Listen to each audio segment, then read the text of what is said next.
Ladies and gentlemen, will you please put your hands together for Paul Soriano.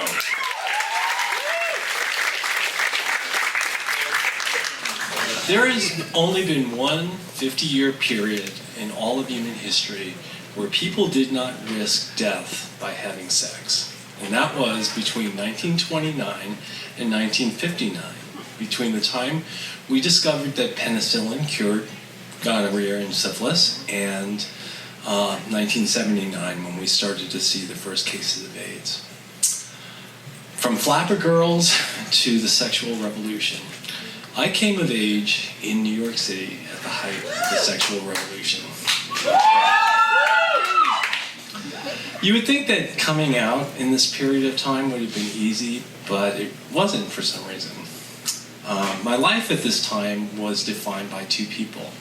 And the first one was my best friend Joe Blood, as he'd like to be called. He was a towhead blonde Polish kid who lived across the street from me. And from the time we were 6, we spent about 8 hours a day together. We grew up and got wild, and he was an amateur bodybuilder. And so when he got ready for competitions, he would shave all the hair off his body and have me oil him down. This is the way I like to remember Joe. But he was my best friend, and we spent a lot of time together. We became business partners. People would tell him that I was gay, but he knew me since I was 6, and it didn't seem to even faze him. So as many times as I had an opportunity, I never did hit on the boy, I have to say. And the other person who was defining my life at that time was my girlfriend, Mary. Now, this is the only woman that I had ever slept with. I am a Kinsey 5, so. I was 15 at the time, and she was 18 when I first met Mary. Now, I should have guessed that I was maybe a little gay, because the first time I had sex with her, I pull out Vaseline, and I lube her up. And I'm like, The look of pity and puzzlement on her face at that moment was something I will always remember. It's like, oh my God, what's he doing? She was kind enough to tell me, and very gently later on, that women made their own lube. And I was like, oh, is that funny how that works?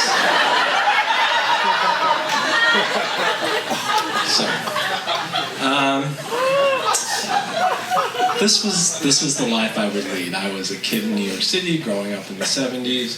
I would become a drug-dealing, wife-beating felon like all my friends and neighbors, and life would be good. And then Mary started to get these bride magazines, and she'd be like, oh, what China pattern do you like? And so I went away for the summer for about 10 months, and ran away to Seattle, got a little Northwest in me, and then came back to New York, and she kind of found other things to keep her occupied, and so I felt like I was in the clear, and Joe was kind of off on his own, doing his own thing, and I got a job with a company that made Pierre Cardin robes and actionwear. Now, the actionwear is not something you'd ever sweat in. It was all like synthetic and made for the bar. This is a lovely company. The highlight of working for this company was the expense account. I had a 2-drink-a-day limit on my expense account, meaning that's it. I can only have 2 drinks at lunch.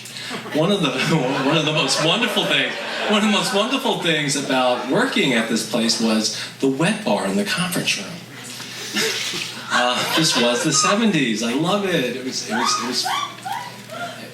another time and place. They don't do that today.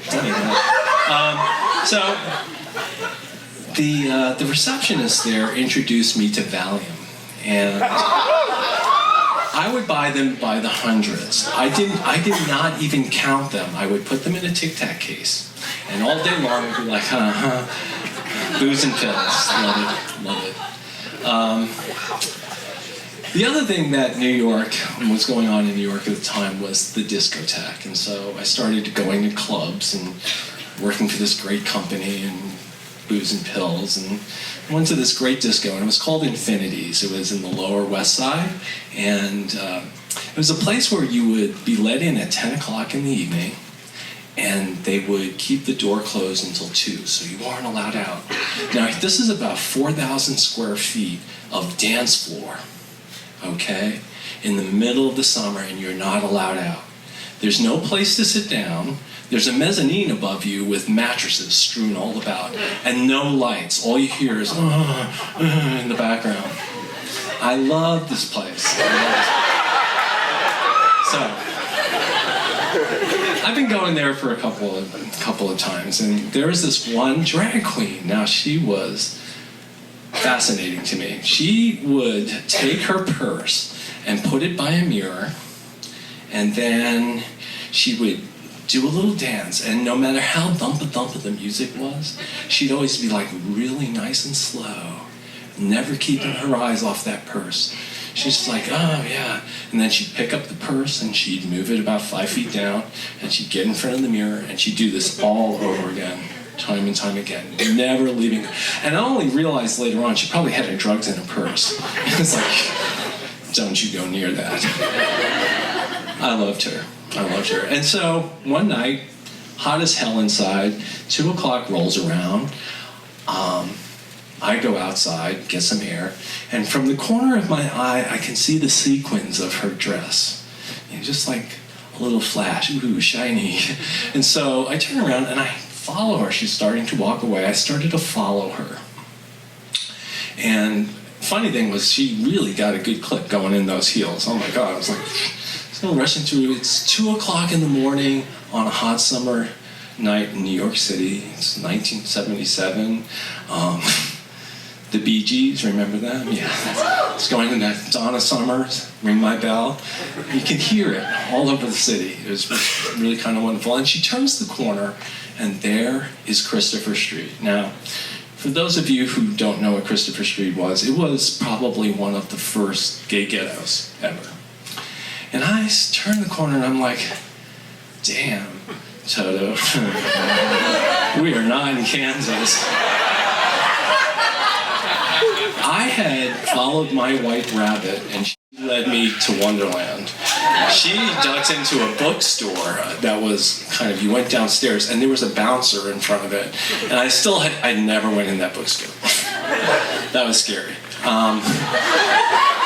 But I had discovered this amazing place and an amazing time. I thought maybe it had always been there. I don't know.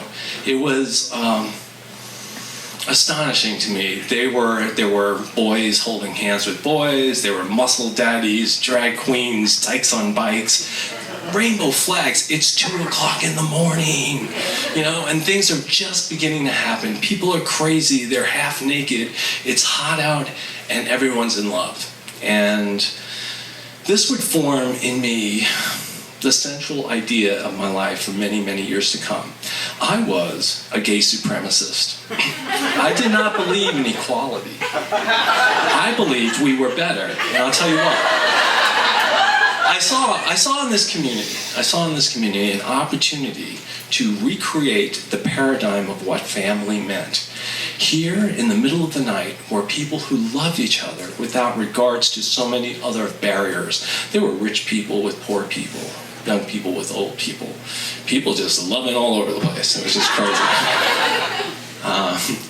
It was an amazing time and place. And so I don't know if you've ever had to do the commute in New York, but it's a bear. I lived out in Queens. It was an hour, and so more and more, I would spend my afternoons and evenings down on Christopher Street, and I became more and more distant from my friends at home, and spent less and less time there. Now, Christopher Street, I don't know if you've ever had this happen to you, but I have hooked up more times in my life crossing the street than anything. It's like you're at a light, and there's this like really hot person on the other side, and you're just like eyeballing, and you have all this time, and what are you going to do? And so you're like staring at each other, and then things happen, and all of a sudden you're making out, and this is how I met my touchstone. on Christopher Street. His name was Gary. He was from Indiana, if you can believe it or not. Gary from Indiana. He was standing there across the street wearing nothing but white overalls. Nothing else. No shoes, no underwear, nothing else but these pair of white overalls, his blonde hair. If he had a straw piece of like grass in his mouth, he would have been perfect. He was the embodiment of every square state all wrapped in one package.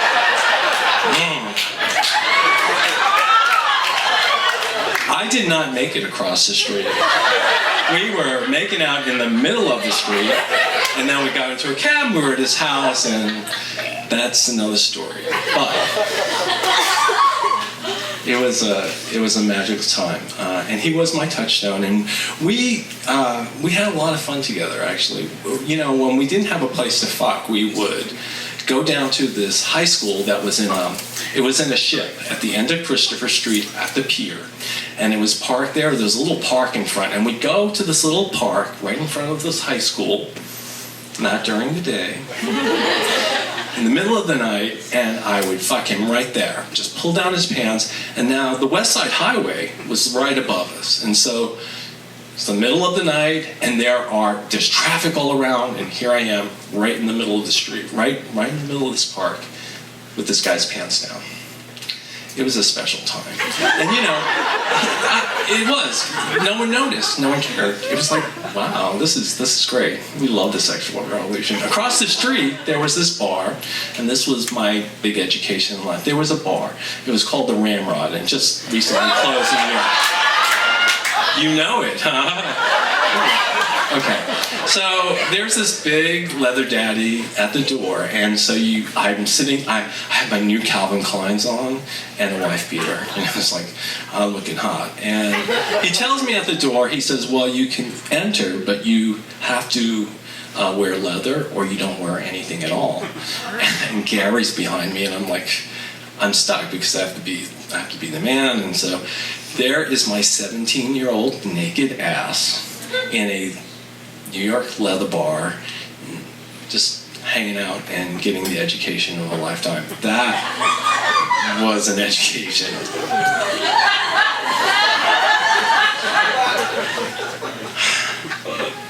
So the thing about Christopher Street was this, is that when the morning came around and the light started to filter in, we all kind of melted away. We became part of the scenery. We went back to being lawyers and bankers and apparel designers and whatever else we were doing.